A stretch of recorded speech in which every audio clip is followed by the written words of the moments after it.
You think you know the first words of the Bible. In the beginning, God created the heavens and the earth.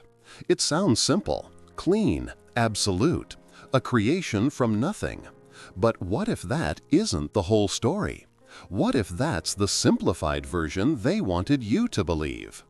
Theologians avoid talking about what comes next because it raises a question that shakes the very foundation of faith.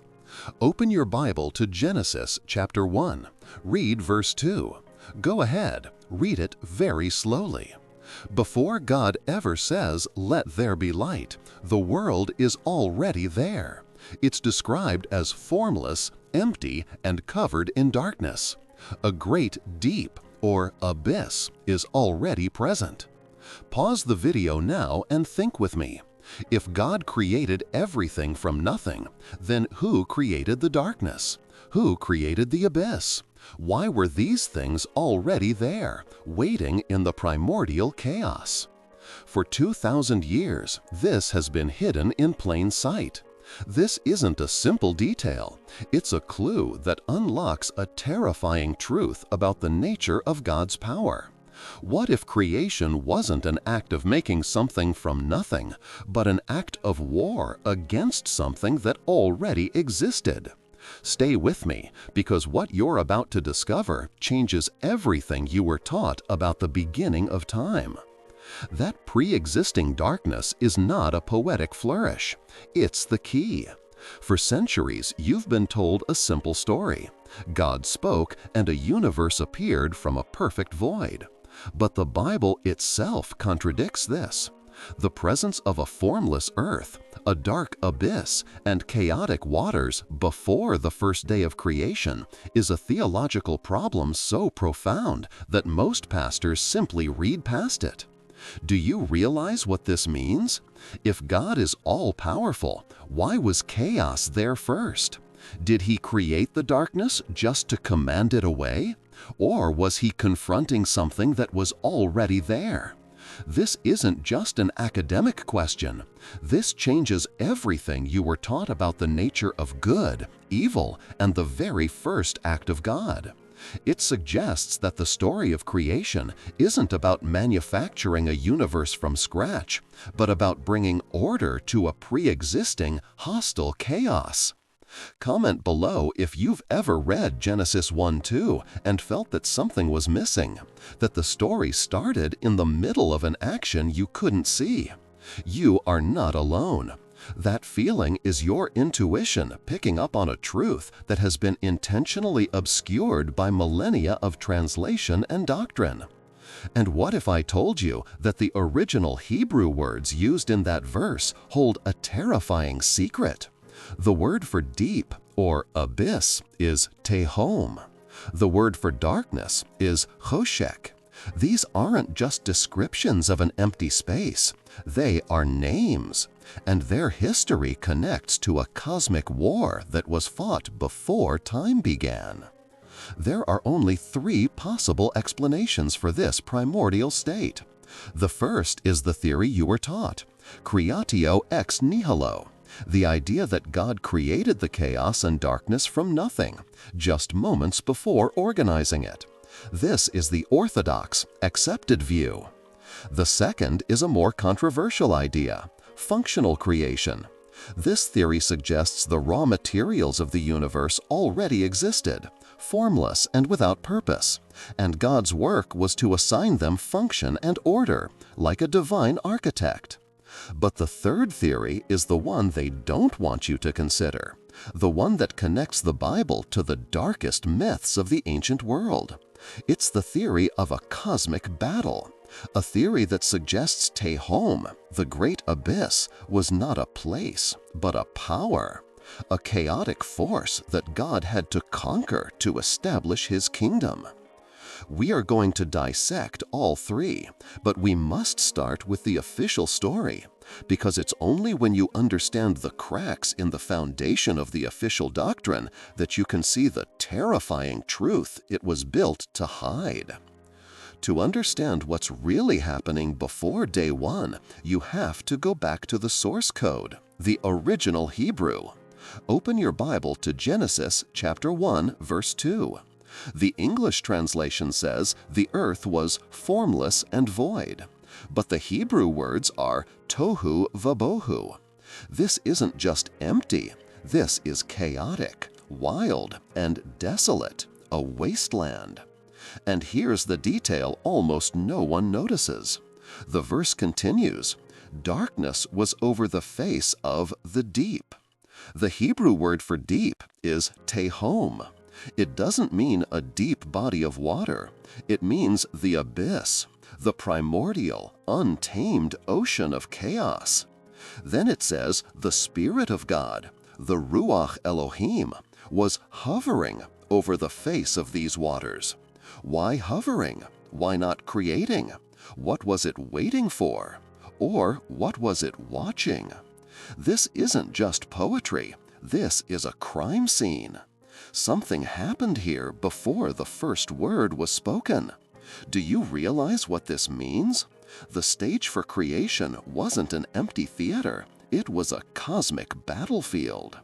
And this isn't the only place the Bible hints at this cosmic war. It's just the most well hidden. Let me show you something disturbing. Go to the book of Job, chapter 26, verses 12 and 13. It says, "By his power he stills the sea. By his understanding he shatters Rahab.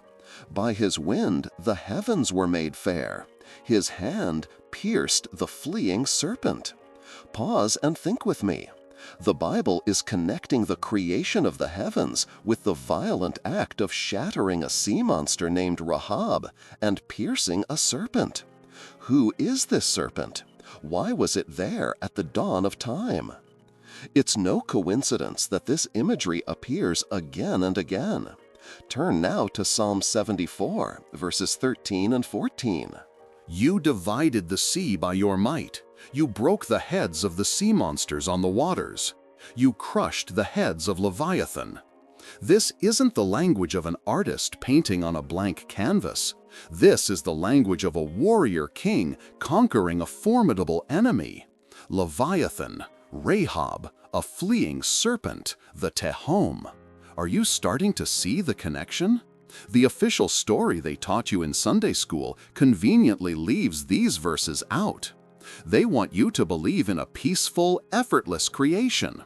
But the text itself, hidden in plain sight, describes a conflict, a battle. Read this verse again, but slowly this time. Isaiah 51, verse 9. It's a plea to God. "Awake, awake, put on strength, O arm of the Lord. Awake, as in days of old, the generations of long ago. Was it not you who cut Rahab in pieces, who pierced the dragon?" The ancient prophets didn't see creation as a simple act of speaking things into existence. They saw it as a victory over a dragon, a conquest over a chaos monster that personified the dark, watery abyss. So you are left with a massive contradiction. On one hand, you have the serene account of Genesis 1, where God simply speaks. On the other, you have these violent, explosive descriptions of God shattering, crushing, and piercing a primordial sea dragon. How can both be true? This changes everything you were taught about the beginning, because it means the darkness wasn't just an absence of light. It was an enemy that had to be defeated. And this leads us to the three theories that try to explain what truly happened in that primordial age of darkness. So we arrive at the first door, the official explanation. This is theory 1, the one you were almost certainly taught in church. It's known by a Latin name, creatio ex nihilo. It means creation from nothing. The idea is simple and, on the surface, powerful. It states that before Genesis 1:1, there was absolutely nothing. No matter, no space, no time, no darkness, just God. Then God spoke, and from that absolute nothingness, He created the raw materials of the universe. The formless earth, the dark abyss, the chaotic waters. In this view, the darkness wasn't an enemy. It was just the first unformed stage of his creation, a blank canvas he himself had just made. This theory has been the cornerstone of Orthodox theology for nearly 2,000 years, championed by figures like Augustine of Hippo. And why wouldn't it be? It paints a picture of a God who is completely sovereign, all-powerful, and without rival. He doesn't need to fight anything. He doesn't need to conquer anything. He simply wills things into existence. Comment below if this is the only version of creation you've ever heard. It's clean, it's absolute. But here is the problem that no one mentions. If creatio ex nihilo is the complete truth, then how do you explain the violent language we just read in Job, in the Psalms, in Isaiah? Why would the Bible describe God shattering Rahab, crushing the heads of Leviathan, and piercing the dragon as part of his creative act? In this orthodox theory, those verses have to be dismissed as mere poetry, as flowery metaphors for taming a chaos that God himself had just created moments before.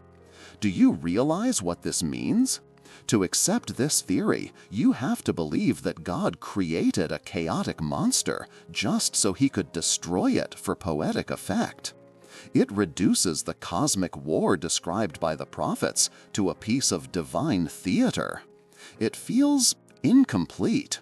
It feels like an answer designed to quiet a much more disturbing question. And that question is, what if the chaos wasn't his creation at all?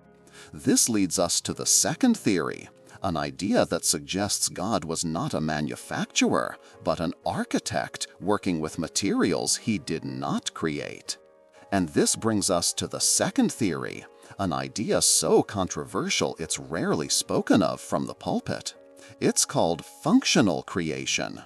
Pause the video now and think with me. Imagine a sculptor's studio. It's filled with raw, uncut blocks of marble. The marble exists, but it has no purpose. It's just chaotic stone. The sculptor doesn't create the stone itself. He enters the studio, assesses the material, and imposes his will upon it. He gives it function. He transforms the formless block into a statue, giving it order, beauty, and purpose. What if Genesis 1 is describing God not as a magician who creates matter from nothing, but as a divine sculptor entering his cosmic studio? This theory, championed by theologians like John H. Walton, suggests that the raw materials, the tohu vavohu, the darkness, the primordial waters of Tehom, already existed. God's creative act over the 6 days wasn't about bringing matter into being, but about bringing order and function to a pre-existing chaos. Look again at the text. On day 1, he doesn't create light. He separates it from darkness and gives them the functions of day and night. On day 2, he doesn't create water. He separates the waters above from the waters below, giving function to the sky. On day 4, he sets the sun and moon in the sky, not just to exist, but to serve functions, to rule the day and night, to mark the seasons. Do you see the pattern? It's not a story of manufacturing. It's a story of organizing.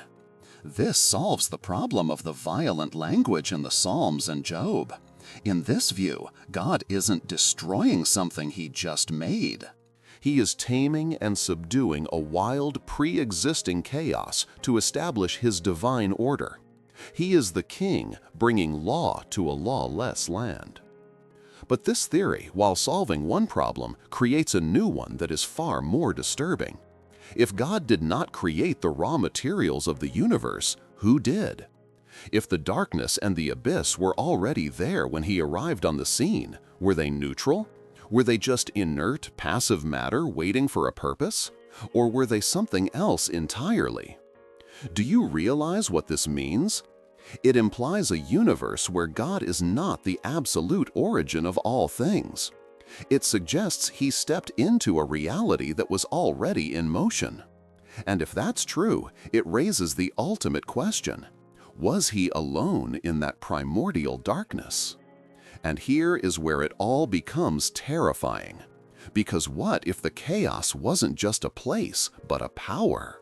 What if the darkness wasn't just an absence of light, but an active presence? What if the ancient authors of the Bible weren't describing a battle against a metaphor, but a battle against a very real, very powerful enemy that ruled the cosmos before the first day? This leads us to our third and final theory, the theory of a cosmic war. Breathe deep, because what comes next is the theory that has been deliberately buried for centuries: the third door, the theory of a cosmic war. This isn't just an alternative interpretation. This is the story that ancient Israel's neighbors, the Babylonians, the Canaanites, the Egyptians, all told in their own sacred texts. The story of a divine warrior god who must first defeat a monstrous serpentine goddess of the chaotic sea before he can create the world. For them, creation wasn't a peaceful act. It was the violent result of a cosmic battle. And here is the detail almost nobody notices. The writers of the Bible knew these stories. They lived surrounded by them. It is no coincidence that the Bible uses the exact same imagery: a chaotic sea, a great dragon, a divine conquest. The question isn't whether this cosmic battle myth existed. The question is, why is it hidden inside the Bible itself? Let me show you something disturbing. There are books that were written in the same period as the Old Testament, revered for centuries, that almost made it into the Bible. Books like the Book of Enoch. The Church Fathers decided these texts were too revealing, too dangerous for you to read. Why? Because they fill in the gaps. They speak of cosmic rebellions, of divine beings cast into a great abyss, of secrets locked away in the darkness before the world was framed. The Book of Enoch describes angels being bound and cast into this abyss, a prison of utter darkness. Pause the video now and think with me. Why is there a pre-existing abyss to cast rebels into? This implies the abyss, the Tehom, was not just a place, but a cosmic prison, a realm of chaos that existed outside of God's perfect order. It was the domain of his enemies. Do you realize what this means? The story of Genesis isn't about God creating a universe from a clean slate. It's about God the King invading a hostile enemy territory, the dark, watery chaos of the Tehom, and establishing his kingdom by force. The 6 days of creation aren't just a schedule of manufacturing. They are a battle plan, a military campaign. Day 1, he invades the darkness and commands light to exist, establishing a beachhead. Day 2, he pushes back the chaotic waters, creating a defensive perimeter in the sky. Day 3, he commands the dry land to appear, conquering territory from the abyss. Look at your Bible again. The language is all there. God isn't making things, he is commanding them, speaking to them as if they are forces that must obey. He is imposing his will on a rebellious, pre-existing reality. This changes everything you were taught about the nature of God. He is not just a gentle artist, he is a warrior king. And the entire conflict hinges on that one terrifying word: Tehom, the abyss. It's not a description, it's a name, the name of his enemy. You have been told it simply means the deep. That is a lie, a simplification designed to hide a truth so profound it would rewrite history. The real meaning of that name is the final key. It is the secret that connects Genesis to the darkest myths of the ancient world. And that is the revelation that is coming next. You have waited over 15 minutes. Now I am going to reveal the secret hidden within that primordial abyss. We have seen the orthodox theory of a creation from nothing, which leaves the Bible's violent language unexplained. We have seen the functional theory, which solves one problem but creates a larger one. Where did the chaos come from? Now we step through the third door, the theory of a cosmic war. And here is the detail that almost nobody notices. The writers of the Bible were not creating in a vacuum. They were surrounded by powerful empires, Egypt, Canaan, and most importantly, Babylon. And these empires had their own creation stories. The most famous was the Babylonian epic, the Enuma Elish. Listen closely to its plot. It describes a universe born from a chaotic, watery abyss, ruled by a terrifying sea dragon goddess. Her name was Tiamat. To create the world, the hero god Marduk must first wage a violent war against her, kill her, and split her corpse in two to form the heavens and the earth. A chaotic sea, a divine battle, a world created from conquest. Does that sound familiar? For centuries, scholars just called this a parallel myth. But what if it's not a parallel? What if it's the very thing the author of Genesis was confronting? This changes everything you were taught about the Bible. It wasn't written as a science textbook in a quiet room. It was written as a declaration of war on a stage filled with other gods. The author knew the story of Tiamat. His audience knew the story of Tiamat. He was intentionally writing against it. He was making a statement so radical, so powerful, that it has been misunderstood for millennia. And the proof, the absolute smoking gun, has been hiding in that one Hebrew word from Genesis 1:2, the word for the deep, the word tehom. Take a deep breath, because what I am about to tell you is the key that unlocks the entire mystery of the age of darkness. The Hebrew word for the abyss, tehom, and the Babylonian name for the chaos dragon goddess, Tiamat, are the same word. They are direct linguistic cognates. They come from the same ancient Semitic root. This is not a guess. It is a fact of historical linguistics. The author of Genesis looked at the most fearsome monster in the mythology of the world's greatest superpower, the dragon of chaos, Tiamat, and he wrote her into his story. Do you realize what this means? He performs the most profound theological takedown in history. He takes the name of this great enemy goddess, this character who required a bloody cosmic war to be defeated, and he demotes her. He strips her of her power. He turns her from a living entity into a thing. She is no longer a dragon to be fought, but a mere body of water to be commanded. The writer of Genesis is shouting to the world, "Your great chaos dragon who battles the gods, our God is so far beyond her that he doesn't even acknowledge her as a threat. He simply speaks and the abyss obeys." This is the answer. The violent language in Job and the Psalms about crushing Leviathan and piercing the serpent is a poetic nod to this victory. It's the Bible's way of saying, yes, we know the stories you tell about a great cosmic battle, but for our God, that battle was over before it even began. Creation wasn't a fight. It was a declaration of uncontested victory over the forces that had held the universe in darkness. The darkness wasn't just an absence of light. It was the defeated kingdom of a fallen power named Tiamat, now reduced to the Tehom. And when you understand this, you will never read the first page of the Bible the same way again. This is not a coincidence. This is a deliberate, calculated act of theological warfare. Think about the sheer audacity of it.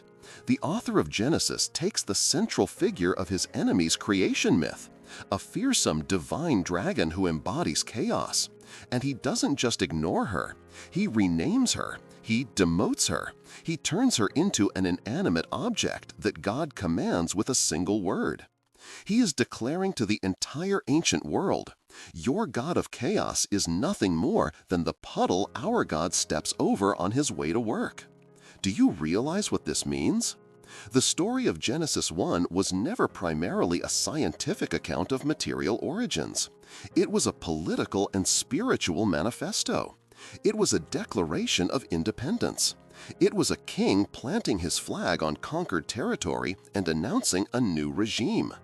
This is why the rest of the Bible is filled with echoes of this victory.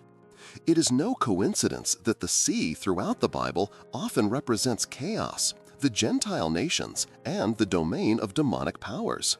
When Jesus calms the storm on the Sea of Galilee, he isn't just performing a nature miracle. He is reenacting the primordial victory of Genesis 1, showing that the same authority that subdued the ancient Tehom now resides in him. He speaks and the chaos becomes calm. And when you read in the book of Revelation, chapter 21, verse 1, that in the new heaven and the new earth there was no longer any sea, you finally understand. It's not about a literal lack of oceans. It's the ultimate prophetic promise. In the end, the source of all primordial chaos, the last remnant of that ancient darkness, the Tehom itself, will be utterly and completely erased from God's perfect creation. The war that began before the first day will finally be over. This pattern changes everything. The Bible isn't just a collection of stories. It's the record of a single continuous conflict between divine order and primordial chaos. It began in the darkness before time, and it continues to this day. The question then is no longer just historical. It becomes deeply personal, because that same primordial chaos didn't simply vanish. It just changed its form. This isn't just an ancient story. This isn't a myth locked away in the past. The battle against the primordial chaos never truly ended. It has simply changed its form. Jesus gave a chilling warning in Matthew 24:37. He said, "As it was in the days of Noah, so it will be at the coming of the Son of Man." But what if the pattern goes back even further? What if the ultimate prophecy is this? As it was in the age of darkness before the first day, so it will be in the last days. Look around you. A new primordial sea has been created, an abyss of infinite information, where truth and lies, reality and artificial intelligence mix into a chaotic, formless sludge. This is the new Tehom. It's the internet. It's the endless scroll. A digital ocean where monstrous ideologies, the new leviathans, rise from the depths of anonymous forums and viral algorithms to devour the unsuspecting. And over this new abyss, a new darkness has fallen, the Choshek of our time. It is the seductive whisper that there is no objective truth, that your feelings create your reality, that good and evil are just outdated concepts. This is a moral darkness designed to leave you floating, anchorless, in a sea of confusion. Do you realize what this means? Humanity is not progressing toward more order. We are being intentionally plunged back into a state of tohu vavohu, formless and void. A chaos of information and morality where you are easier to manipulate, easier to control, because you can no longer tell what is real. So the question is no longer historical, it is personal, it is urgent, it is happening right now on the screen in front of you. God's very first act was to speak a word of absolute truth that separated the light from the darkness. He brought order by drawing a line. And that is the same choice you face today in this digital chaos. Will you allow your mind to be submerged in the modern Tehom, drowning in the endless waves of deception, distraction, and division? Or will you anchor yourself to the word that still speaks into the darkness, the light that still brings order to the void? The choice is between the chaos that consumes and the creation that defines. Which line will you choose? You came here today thinking you knew the first words of the Bible. Now you know the truth hidden behind them. You know that the darkness wasn't an empty void, but a conquered kingdom. That the abyss, the Tehom, wasn't just water, but the ghost of a defeated chaos dragon. The story of creation was never about making something from nothing. It was a declaration of victory in a war that began before time. That same war is being fought today. The choice is no longer ancient, it is immediate. Will you allow yourself to be submerged in the modern abyss of information chaos?